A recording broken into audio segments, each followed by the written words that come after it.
오늘은 국가 전체에 만연한 불법의식에 대해서 한번 알아보도록 하겠습니다. 과정은 없고 결과만 있는 우리 사회의 민낯에 대해 지난 시간에 함께 알아봤는데요. 요즘 신문이나 방송, 인터넷 매체 등을 보면 연일 누가 범죄를 저질러 체포되고 구속됐다거나 수사를 받고 있다는 뉴스를 많이 접하게 됩니다.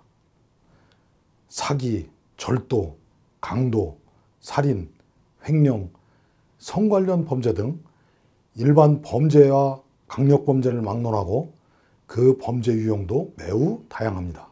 새벽에 눈을 뜨고 TV를 켜면 쏟아져 나오는 이런 뉴스는 하루를 시작하는 온 국민에게 아침부터 불안감을 조성하죠. 거의 매일 경찰, 검찰 관련 뉴스로 도배가 됩니다.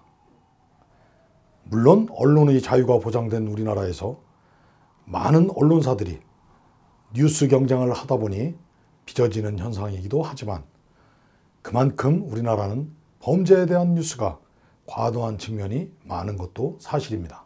지난 과거 독재정부 시절에 정치인과 대기업의 정경유착, 권력과 언론의 번원유착 등으로 잘 짜이고 공고하게 맺어진 기득권 세력들에 의한 경제 독점으로 이어져서 현재는 자수성가나 개천에서 용나기가 사실상 어려운 시대가 되어가고 있습니다. 그에 따라 성공과 출세를 통해 기득권층에 들어가기 위해 공정한 경쟁과 정상적인 노력을 하기보다는 기존의 각종 권력과 손잡고 가는 편이 훨씬 노력과 시간이 절감되고 성공 확률도 높기 때문에 합법보다는 불법, 편법을 택하게 되는 것은 아닐까요?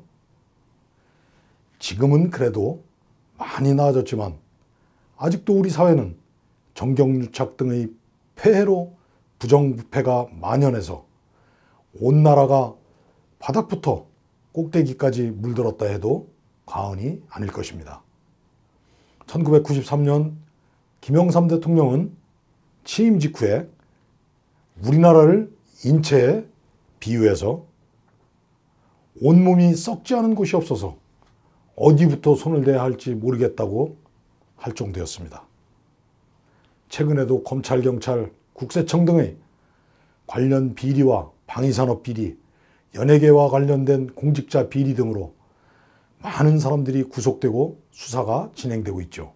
1990년대 초 5.6공화국 청문회에서는 기업인들이 대통령에게 5천억 원이 넘는 돈을 줬다는 증언이 나오면서 온 나라를 경악하게 만들었습니다. 당시 한간에서는 밝혀진 것이 그 정도인데 얼마나 많은 돈을 가져다 줬겠느냐는 자주 섞인 말도 많이 나왔지 않습니까?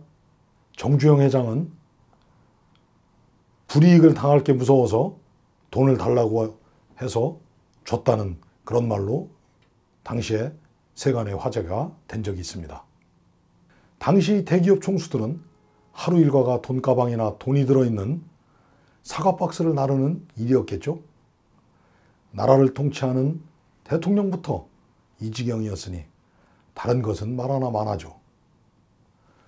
그러다 보니 온 국민이 작은 일이든 큰 일이든 어떤 일이 생기면 정상적으로 합법적인 경로를 찾아 해결하는 생각보다는 인맥을 찾고 백을 찾는 사회가 된 건 아닌가요? 그래서 어떤 언론인이 이런 말을 했습니다. 우리나라는 한 달이 건너면 청와대 백이 없는 사람이 없다. 정말 웃지 못할 말이죠.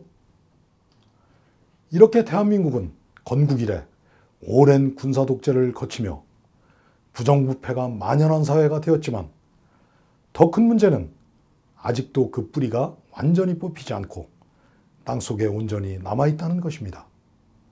아무리 가지를 치고 잎사귀를 따내도 그 원인이 되는 뿌리를 완전히 제거하지 못하면 그 해악은 독버섯처럼 퍼져서 우리 대한민국의 몸을 더 이상 회생할 수 없는 상태로 만들 수도 있습니다. 시청자 여러분, 오늘은 여기까지입니다. 다음 시간에는 우리 사회에 만연한 병폐에 대해 함께 고민해보는 시간 갖도록 하겠습니다.